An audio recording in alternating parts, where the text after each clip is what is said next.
El siguiente es un programa que cuenta con el patrocinio del Ministerio de las Culturas, las Artes y el Patrimonio y con el apoyo del Museo de la Memoria y los Derechos Humanos, la Corporación por la Paz Villa Grimaldi y el Centro de Memoria Londres 38. En ocasiones, a lo largo de nuestra vida, nos vemos enfrentados a experiencias cuya magnitud y crudeza no nos permite digerirlas de forma inmediata.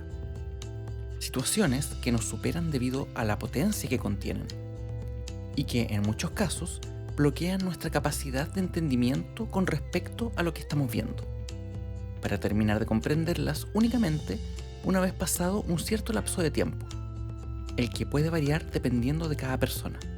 De ahí que las experiencias traumáticas muchas veces tarden en ser asimiladas y las reflexiones que puedan hacerse de ellas solo se terminen dando con un desfase temporal que muchas veces quisiéramos no fuera tan extenso. Es en este tipo de experiencias que la dictadura civil-militar fue desgraciadamente abundante, oscureciendo nuestro juicio con las escenas y paisajes más horripilantes de nuestra historia reciente. De ahí que Gonzalo Díaz, artista que nos convoca el día de hoy, le haya tomado prácticamente una década el haber podido elucubrar una de sus obras más sobrecogedoras sobre uno de los hechos más estremecedores del periodo dictatorial y que analizaremos el día de hoy. Una de las obras más emblemáticas de este periodo y de las cuales más se ha escrito debido a la densidad significante que ésta contiene. Una densidad que se articula de forma tan conmovedora como críptica, por lo cual me dedicaré de forma exclusiva en este episodio para poder analizarla de la manera más acuciosa posible, junto con el hecho mismo en el cual se inspira. Una obra que busca retrotraernos de forma sutil a un trauma que terminó siendo, en palabras del mismo artista, el punto de quiebre de la dictadura, el punto cúlmine de esta, y que ya veremos por qué. Acompáñenme a desentramar esta madeja de sentidos que nos teje Gonzalo Díaz, uno de los artistas más relevantes de esa década, quien con su aguda poética supo instalar de forma perenne en la historia del arte latinoamericano uno de los crímenes de lesa humanidad más simbólicos y aberrantes del régimen chileno. Acompáñenme a darle un vistazo a la obra de este artista en un nuevo episodio de La Mirada Censurada, un podcast sobre arte en dictadura.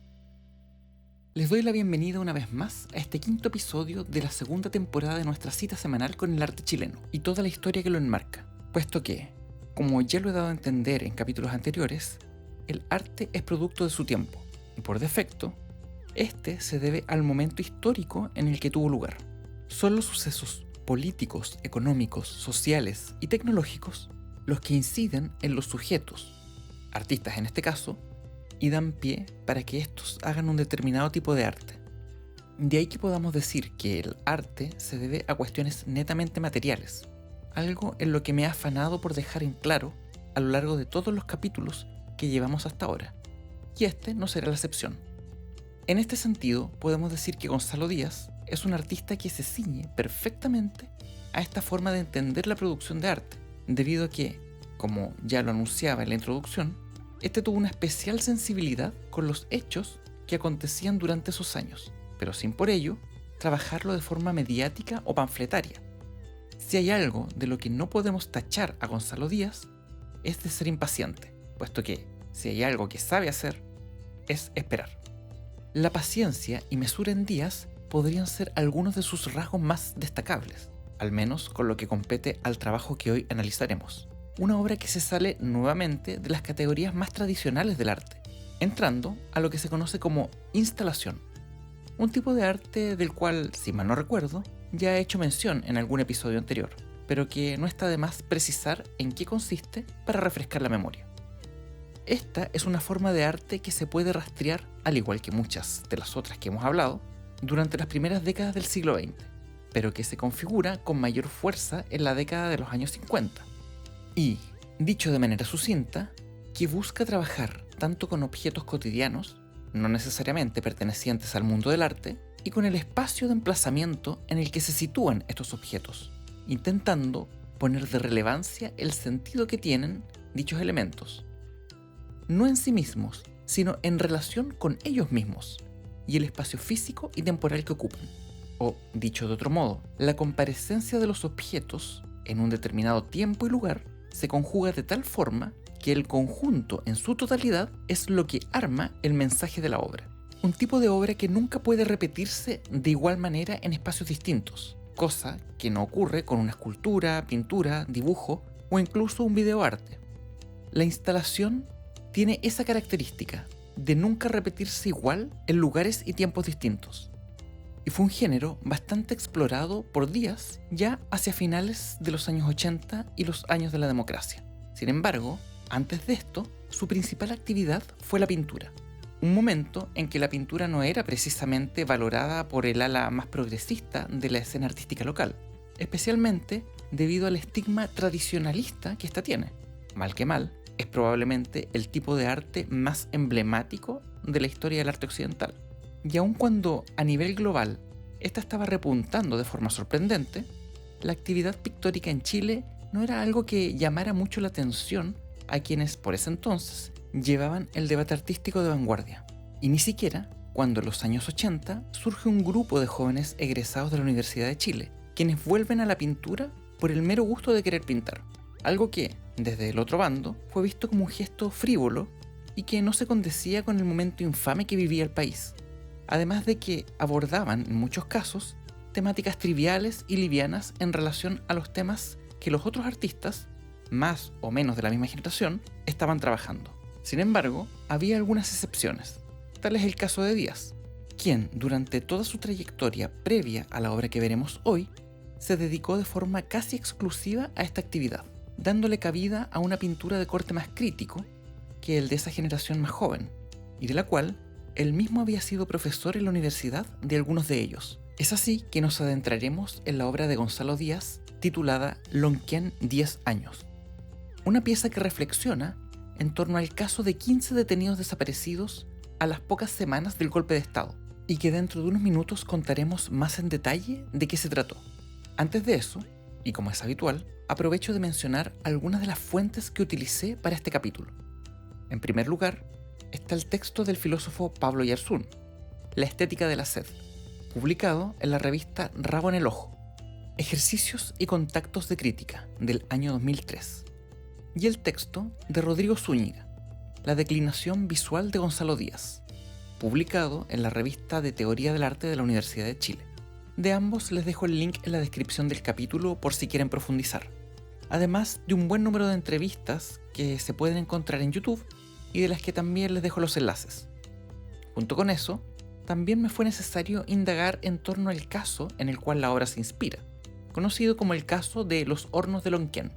Para esto, eché mano de la web de la Corporación Lonquén, que conserva una buena cantidad de información, tanto escrita como visual, en torno al caso, además de un interesante y emotivo documental, Los hornos de Lonquén, del realizador Luis Díaz Vamóndez, y del que también les dejo el link por si quieren darle un vistazo, se los recomiendo.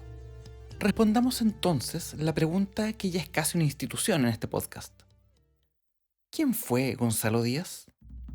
Si bien la información biográfica no es tan copiosa como es el caso de otros artistas, lo que sí se puede obtener es bastante certero, como el hecho de que nació en Santiago de Chile en 1947, y entre los años 1965 y 1969 estudia en la Escuela de Bellas Artes de la Universidad de Chile, titulándose como licenciado en Artes Visuales, especializándose en pintura. Aquí fue donde tuvo la posibilidad de ser alumno de artistas de renombre a nivel nacional como José Balmes, Rodolfo Paso, Alberto Pérez y Adolfo Kuff, siendo ayudante de este último en el curso de pintura que dictaba y entablando una gran amistad con este pintor y escritor, a quien termina reemplazando en el cargo en 1975 una vez que Kuff lo deja, debido a que éste ya había abandonado la pintura 4 años antes para dedicarse de lleno a la escritura. Eso hasta el año 1980, en donde viaja a Italia para continuar sus estudios en la Università Internazionale dell'Arte en Florencia. Sin embargo, a su retorno el año 1982 no fue reintegrado sus funciones docentes y vuelve en condiciones económicamente bastante inestables. Cuando volví, mis condiciones eran muy precarias, absolutamente precarias, porque no me recibieron de vuelta en la Universidad de Chile, estaba recién casado, con hijos, chicos, no tenía un peso. Algo que solo se remediaría en 1985, para ser desde ahí en adelante profesor titular de dicha casa de estudios de forma ininterrumpida hasta el día de hoy. En relación a la Universidad de Chile y la vinculación que Díaz ha tenido con la misma, podemos decir que su vida ha estado estrechamente ligado a esta, no solo por haber sido su alma mater y su espacio de docencia, sino porque ha sido también un lugar en el cual ha desarrollado algunas de sus obras más recordadas, como el caso de Trivium, el año 2006, en donde interviene la casa central de dicha universidad. Y asimismo, llegó a ser candidato a la rectoría el año 2014. El primer candidato del mundo de las artes que ha habido desde su fundación en 1842. Una candidatura que depuso 36 horas antes de la elección en pos de favorecer a los otros candidatos progresistas y unificarse en una sola candidatura, no sin antes reunirse y negociar algunos puntos que nosotros calificamos como intransables, en palabras del mismo. Cuestiones relativas al modelo de financiamiento, al gobierno universitario, a la repartición del presupuesto, que siempre favorece a las ciencias y carreras tecnológicas en desmedro de las artes, las humanidades y las ciencias sociales. Todos puntos con los cuales las otras candidaturas estuvieron de acuerdo, de ideas claramente progresistas.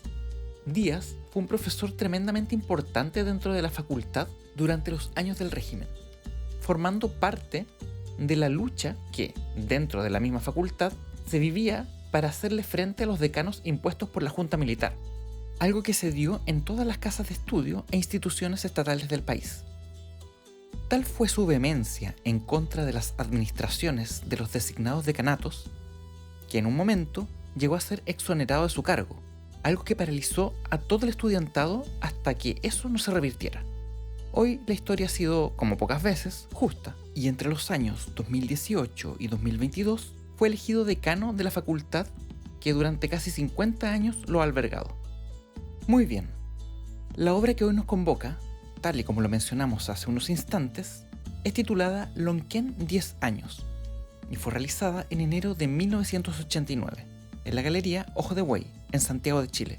Es importante volver a destacar el hecho de que esta obra está intrínsecamente ligada a un caso puntual dentro de los crímenes cometidos por la dictadura, el conocido como el caso de los hornos de Lonquén, por lo que me tomaré algunos minutos en contar en qué consistió este. El domingo 7 de octubre, es decir, apenas 28 días de ocurrido el golpe de Estado, en la localidad campesina llamada Isla de Maipo, ubicada a 45 kilómetros de Santiago, 11 campesinos y 4 jóvenes fueron tomados detenidos por los carabineros del pueblo. Estos a cargo del teniente Lautaro Castro Mendoza, quien dio la orden de recorrer uno a uno los fundos de la zona, preguntando a los empleadores acerca de aquellos campesinos que durante el gobierno de la Unidad Popular fueron, comillas, más conflictivos. Fue así que, con esta información de muy dudosa procedencia, llevan a cabo su infamia, capturando y posteriormente dando muerte a los 11 hombres y 4 jóvenes, no sin antes torturarlos brutalmente. Ya transcurrido un tiempo, los familiares de las víctimas interponen en el año 74 un recurso de amparo en favor de los detenidos, dado la infructuosa búsqueda. Es recién, hacia fines de 1978, casi 5 años después, que un sacerdote católico recibe una denuncia anónima por medio de secreto de confesión. En esta mina habrían sido encontradas algunas osamentas humanas. La denuncia fue hecha a los tribunales de justicia. La noticia se termina filtrando a uno de los pocos medios de prensa que mantenían un grado de desobediencia al régimen.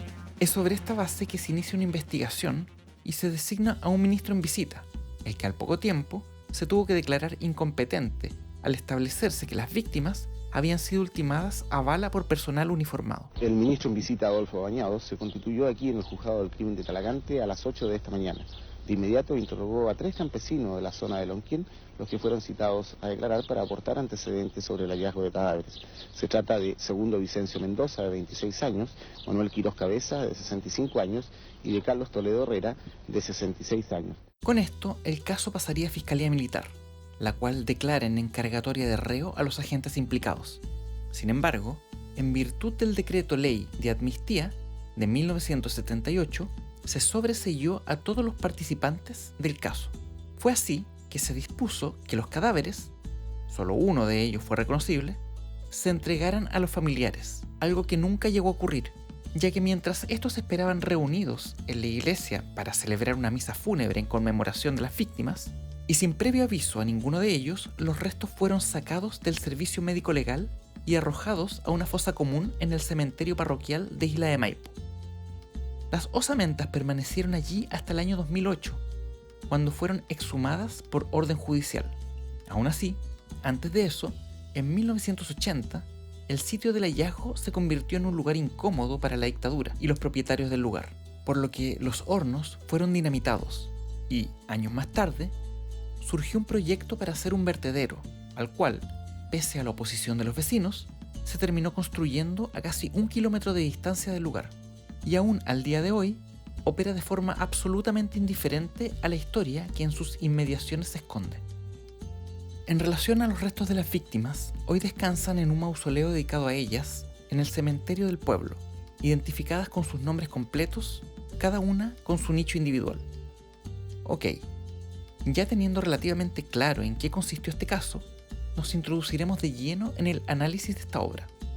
De todas formas, si les interesa profundizar un poco más al respecto, les vuelvo a invitar a que vean el documental que les mencioné y que visiten la web de la Corporación Lonquén, en donde se detallan aún más los pormenores del caso.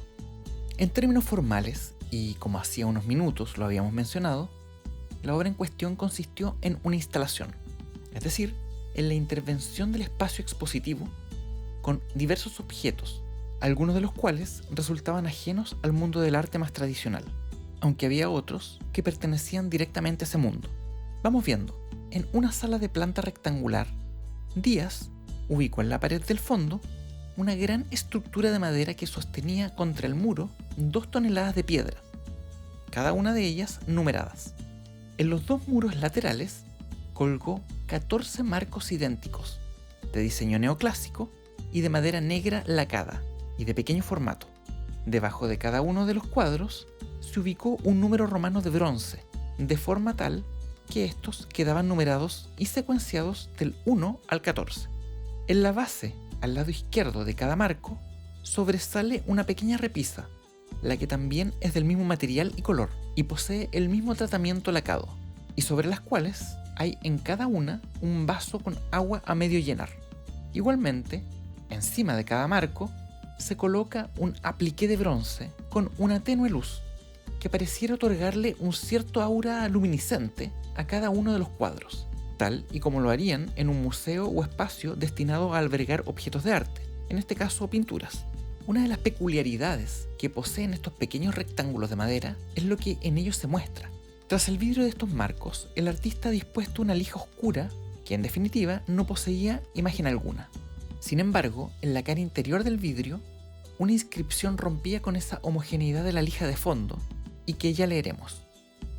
Otro rasgo interesante es el hecho de que, de todos estos marcos, solo 12 se extienden a lo largo de un solo muro, mientras que los otros 2, específicamente los que poseen los números 6 y 14 romano, están en el otro muro, apartados del resto. Es así que, en síntesis, tenemos 12 marcos en un muro y otros 2 en otro. Y en un tercer muro de la sala se encuentra la armazón de madera de pino, de forma semipiramidal, y que sostiene las piedras contra esa pared. 220 piedras de río, bolones numerados con pintura blanca y amarrados con un alambre, reforzando así la contención de esta estructura de 3 metros de alto y casi 2 de ancho, aproximadamente. Y como último elemento, en la parte superior derecha de esta construcción, un tubo de argón suelta una blanca luz que corona el armazón, casi como una tilde sobre una vocal.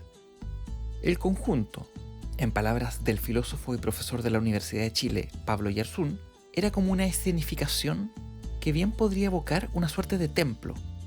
Ni necesidad tienen los visitantes que se les explique el motivo que subyace a la muestra, dice el profesor Oyarzún y continúa.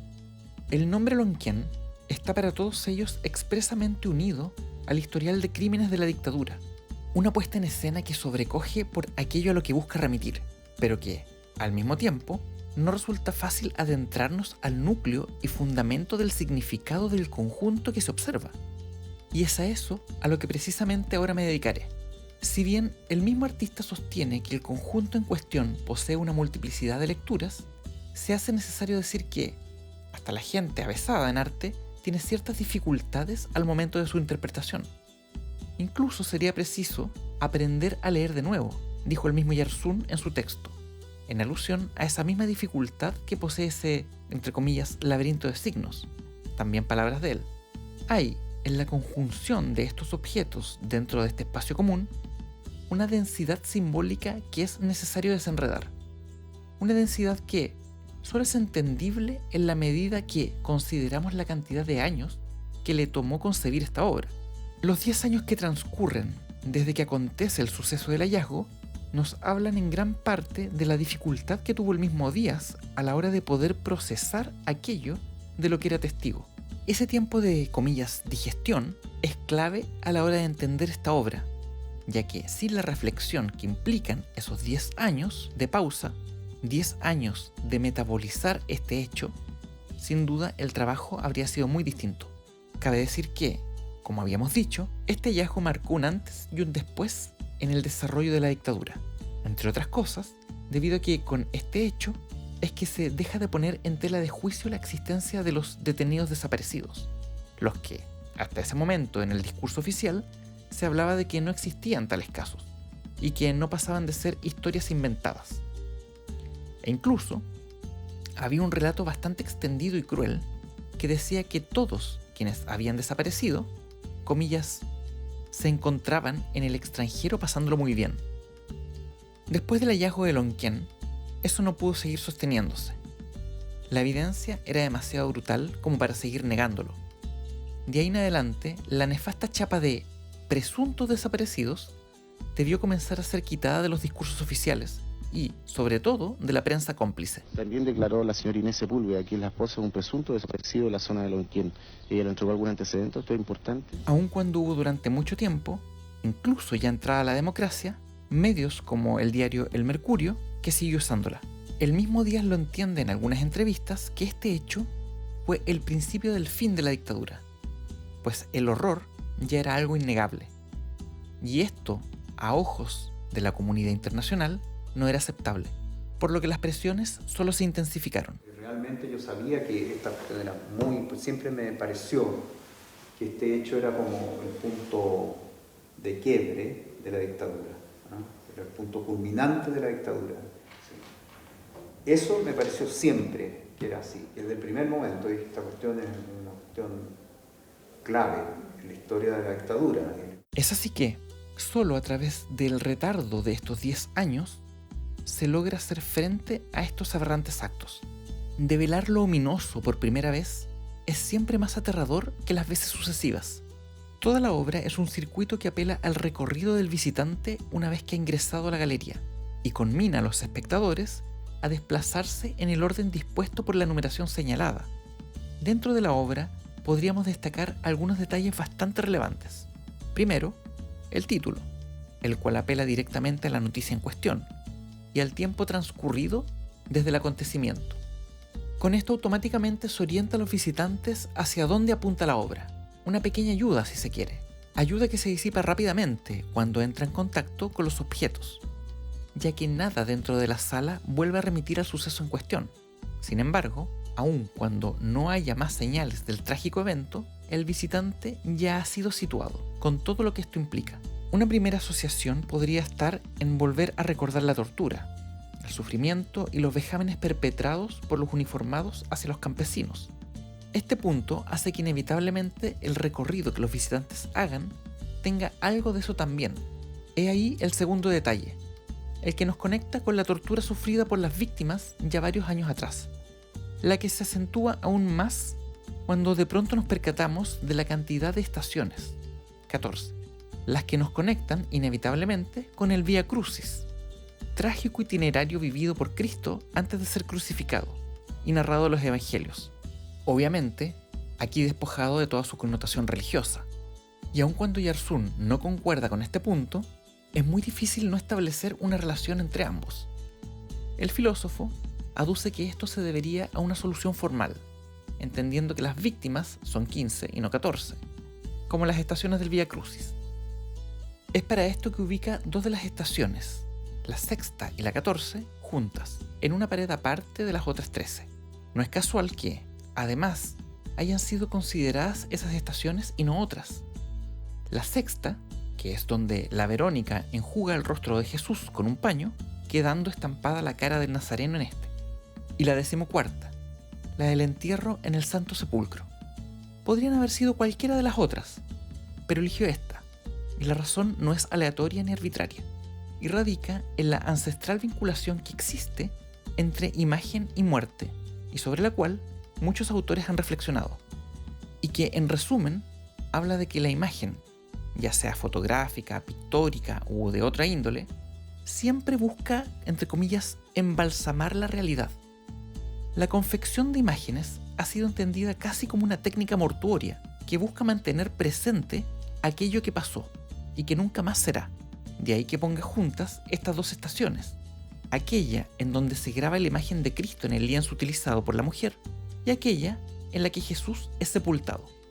Sin embargo, en el caso de los campesinos que protagonizaron esta tragedia, carecieron de rostros y de sepultura durante muchos años. De ahí la falta de imágenes en esta obra, de algo que remita, en términos de semejanza visual, a alguno de los desaparecidos, entendiendo que la desaparición forzada, como crimen de Estado, invención moderna por lo demás, fue la lógica desde la cual la dictadura operó.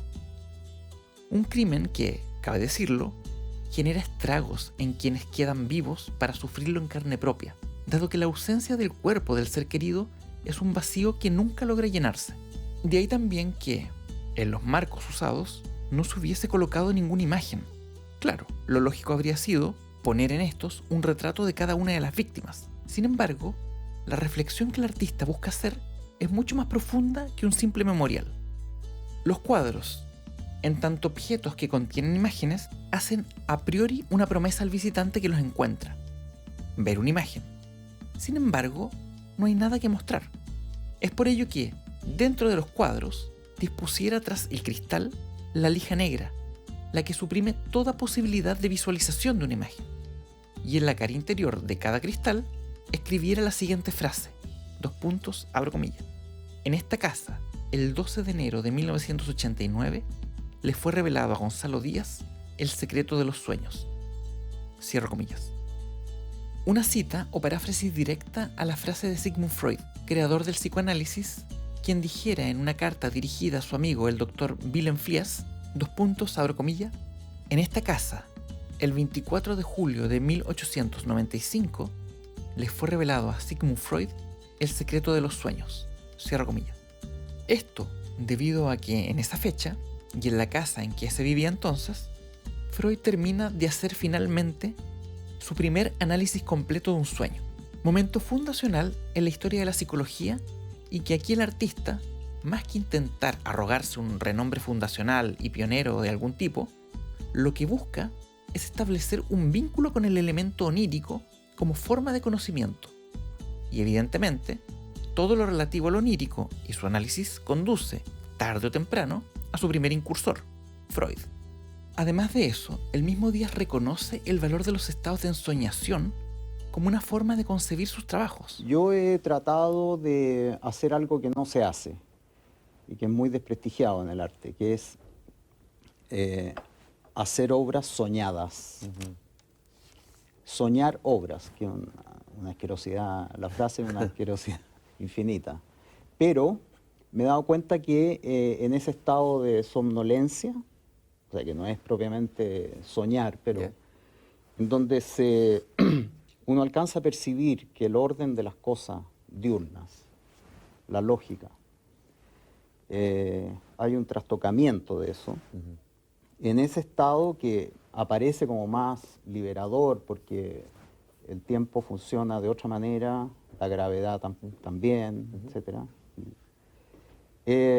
Uno en ese estado logra conectar cosas irresponsablemente, digamos, que después las administra estando despierto, por supuesto, y el resultado es tan efectivo como aquellas otras obras que uno construye desde la conciencia más plena, digamos, ¿no? Pero al mismo tiempo, la idea del sueño evoca inevitablemente a una situación de intimidad y que remite directamente al hecho de cómo se dio a conocer este crimen, por medio de un secreto de confesión. Es solo la intimidad que proporciona esa situación sacramental de la confesión en donde se puede revelar tal horror. Y es solo lejos de la mirada y juicio de la sociedad que se puede decir, siempre en voz baja, la aberración cometida, una forma de liberarse de ese peso que es la culpa. De ahí el sentido de la frase escrita en el vidrio de los cuadros y la vinculación que establece el artista con el padre del psicoanálisis. La idea del secreto, en tanto situación de intimidad, y el hecho de que el crimen haya sido revelado en ese contexto, además del sueño entendido por el artista como una instancia de creación e intimidad, y que es también el objeto de estudio del psicoanálisis. Fue así que solo después de 10 años le fuera posible concebir de forma concreta una propuesta artística que abordara de una manera lo suficientemente profunda esta tragedia.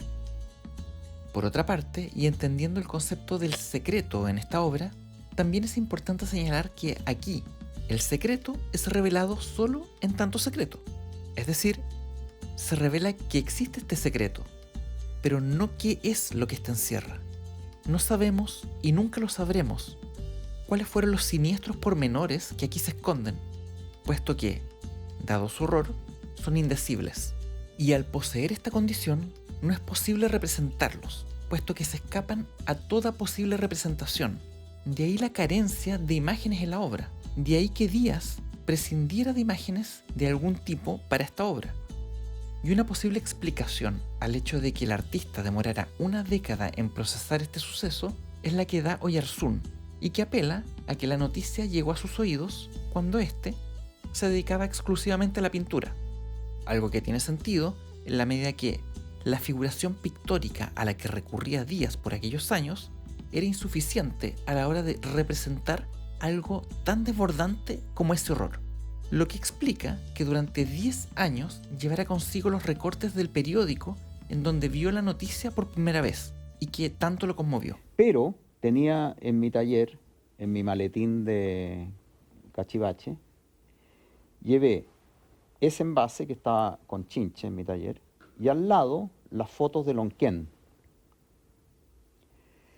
Yo sabía que esas dos cuestiones, las tenía de hecho pegadas con chinche. Las tenía pegadas con chinche en el taller de Santiago. Y fue lo único que llevé para allá, para no perder conexión, digamos. Y estuvieron allá todo ese año. Ya en relación a los vasos con agua a medio llenar, podemos decir que se podrían entender como una evocación a varias cosas. En primer lugar, y ya demarcado el espacio como una suerte de templo fúnebre, y dado el cariz sacro del mismo, es que inevitablemente el agua puede tener un sentido litúrgico, casi como pilas de agua bendita, dispuestas sobre pequeñas repisas que sobresalen de los marcos. Sin embargo, se han visto estos como remanentes geológicos del sitio al cual la instalación hace alusión, la mina en la que fueron hallados los cuerpos, y que está ubicada en precisamente la zona de Lonquén, la cual es bañada escasamente por un magro estero que alimenta el caudal de un río más grande, el Maipo, casi un vestigio fluvial, y que acompañaría al otro que se nos hace presente, las piedras redondas, que son evidentemente piedras de río, casi bolones pulidos por el flujo constante de un torrente. Es así que este túmulo mortuorio se levanta imponente ante el visitante que ingresa a la galería, y cuya estructura hace referencia directa a la construcción de las minas, esqueletos artificiales construidos para evitar el derrumbe, sosteniendo así el peso de 220 piedras en total, las que están contra la pared de la galería. Sin embargo, la estructura también puede remitir de forma bastante evidente a los muros de contención que se ubican en las riberas de los ríos para contener su caudal durante las crecidas. Como sea, los listones de madera, sumados a la malla de alambres, sostienen un enorme peso, el que hace alusión directa a ese peso contenido durante años. No solo la culpa de quien se confesara, y debido a lo cual la noticia de este crimen sale a la luz, sino también el peso que significara el estar durante 10 años conteniendo estos hechos sin saber cómo procesarlos, cómo significarlos, o en definitiva, cómo digerirlos. Igualmente, hay en las piedras números blancos pintados, que parecieran hacerle un guiño al lenguaje de la arqueología, una de las 3 estrategias constructivas que, según el crítico de arte Justo Pastor Mellado, utiliza el artista para edificar esta obra, la investigación arqueológica, específicamente la arqueología forense, entendiendo que fue a lo que se tuvo que recurrir para el desentierro de las osamentas halladas, aun cuando en un principio fueron los mismos familiares los que se armaron de palas y picotas para rescatar los restos de sus seres queridos. Las otras 2 estrategias, según Mellado, serían la investigación judicial, entendiendo la naturaleza criminal del suceso, y la otra sería el psicoanálisis, a propósito de la referencia a los sueños que hace el artista y de la cual ya se habló hace unos minutos atrás. Toda esta construcción está coronada con una luz blanca emanada del tubo de argón que mencionamos al principio, el que se ubica en la parte derecha superior del túmulo en cuestión, una luz pálida y fría cuya principal función es la de establecer una comunicación entre las luces que iluminan los cuadros y el armatoste mortuorio, generando así una atmósfera mortecina que no hace más que acentuar el carácter luctuoso del espacio en el que nos encontramos. Todo esto exacerbado con el zumbido eléctrico del tubo, que pareciera trasladarnos a un pabellón hospitalario del servicio médico legal, al cual fueron trasladados los restos de las víctimas una vez desenterrados. La obra concluye luego de 1 mes y medio de exhibición con la mencionada performance, la que consistió en que el mismo artista ingresaba a la galería empujando una mesa con ruedas, la cual estaba cubierta con un mantel rojo. Sobre esta había un reloj, un martillo dorado, una cámara Polaroid y una lista con los nombres de los difuntos. Una vez adentro de la sala, se detiene frente al primer cuadro, toma el martillo, mira la hora y la lista para luego pronunciar en voz alta lo siguiente. Yo, Gonzalo Díaz, el 26 de enero de 1989, a las 22 horas diré tu nombre. Sergio Maureira Muñoz. Acto seguido, rompe con el martillo el cristal del cuadro ante el cual se encuentra y registra con la cámara Polaroid los fragmentos de los vidrios rotos y coloca la fotografía tomada sobre la repisa en la que segundos antes se posaba el vaso con agua y que ahora, destruido, sus pedazos yacen en el suelo de la galería mezclados con los otros vidrios. La operación se repitió frente a cada uno de los marcos, solo variando el nombre de la persona y la hora en que se ejecutaba la acción. Una performance tremendamente potente y con la que se da por finalizada la exposición en la galería y con la cual vuelve a quedar en claro el carácter litúrgico de la obra, en donde el artista, en una suerte de vía crucis laico, recita el nombre de cada uno de los campesinos que fueron enterrados en esta mina, a viva voz, en contraste con el susurro propio del secreto con el cual fue pronunciado por primera vez este crimen por un anónimo e impune individuo, y junto con esto, fotografiando, es decir, dejando una imagen, si bien no de la persona nombrada, sí de los restos de un acto violento. Los cristales rotos en el piso son fotografiados, como queriendo dejar registro ya no de alguna persona en particular, sino de las consecuencias destructivas de una acción violenta. Una que destruye el pequeño vidrio enmarcado correspondiente a uno de los ejecutados durante esa funesta jornada de octubre de 1973, y del que ahora solo vemos fragmentos astillados, casi como una alegoría de esa misma acción violenta que les quitó la vida a esas 15 personas, las que un día cualquiera fueron secuestradas para nunca volver a ser encontradas con vida. Una violencia que queda, entre comillas, embalsamada en esta pequeña fotografía instantánea de la Polaroid y que es colocada en lugar de un rostro y en lugar de un nombre. Solo los restos de un violento impacto, el que destruyó ese frágil cristal, es lo que queda inmortalizado por el artista y su cámara. Tan solo un retrato de la violencia y sus secuelas es lo que queda registrado aquí. Un acto violento del que vemos solo su consumación, la que puede romper un vidrio o arrebatar y destruir vidas. La obra de Gonzalo Díaz que hemos revisado en este episodio ha sido, como ya se dijo, una de las más comentadas de la historia del arte reciente. Su potencia y densidad significante la han convertido a estas alturas en un ineludible dentro de las artes nacionales del periodo dictatorial. La capacidad del artista de establecer los nexos entre los distintos elementos que conforman la composición y los conceptos que en estos subyacen hacen de la obra una pieza de difícil acceso a quien no tiene familiaridad con los lenguajes del arte. Aún así, es un trabajo conmovedor, que sin necesariamente tener experticia en la disciplina artística, puede terminar generando una experiencia que no requiere de grandes conocimientos para valorarla, puesto que lo que la obra toca es intrínseco a la experiencia humana, el dolor, la pérdida y el miedo, pero también la búsqueda de liberación de aquello que nos pesa y arrastramos a lo largo de nuestra vida, ya sea por nuestras propias decisiones o bien por las decisiones de otros. La obra nos pone una carga tan pesada que solo es posible de asimilar de forma pausada, de la misma manera en que el artista procesó el crimen a partir del cual se inspiró para su creación. 10 años tuvieron que pasar para que finalmente, después de haber estado portando los recortes de las revistas en las que el caso era seguido, y llevándolos consigo a todas partes, sin saber muy bien qué hacer con estos, finalmente el azar, en su infinita sabiduría, hizo conjugar las distintas piezas para que Díaz fuera el catalizador de sus designios. Es así que el artista, de forma retardada y sosegada, sin apuros, logró procesar aquello que nuestra psiquis no es capaz de procesar de forma inmediata, debido a lo traumático, dando como resultado este trabajo, tan denso como liberador. Solo decantados 10 años del suceso, 10 años en ese infierno en que se había convertido Chile durante el régimen, y ya para su final, en 1989, es que el artista nos hace ver por medio de una mirada ciega, carente de imágenes, ese hecho abominable. Tornamos así la vista al pasado, para ver aquello que ya no existe, pero que aún nos llega, una tenue y pálida luz que nos muestra eso que ya fue y nunca más será, de la misma manera en que lo hacen las luces de los astros.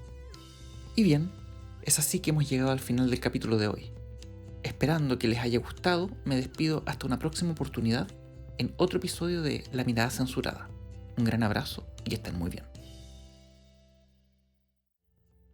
Quisiera agradecer encarecidamente a Leonardo Ramela, ingeniero, sonidista y músico, productor y editor del podcast, y a quien pueden escuchar en su canal de YouTube. A Damián Jones, músico, compositor y autor de las envolventes melodías que aquí pudieron escuchar, y a quien pueden seguir en todas sus redes sociales como Damián Jones. Y finalmente, un agradecimiento especial a Yasmín Fabris, diseñadora y autora de la gráfica que le da imagen a este podcast. Sin su ayuda, este proyecto no habría sido posible. Por todo ello, mil gracias. Y recuerden que me pueden seguir en Instagram, Facebook y Twitter como La Mirada Censurada para enterarse de los próximos episodios.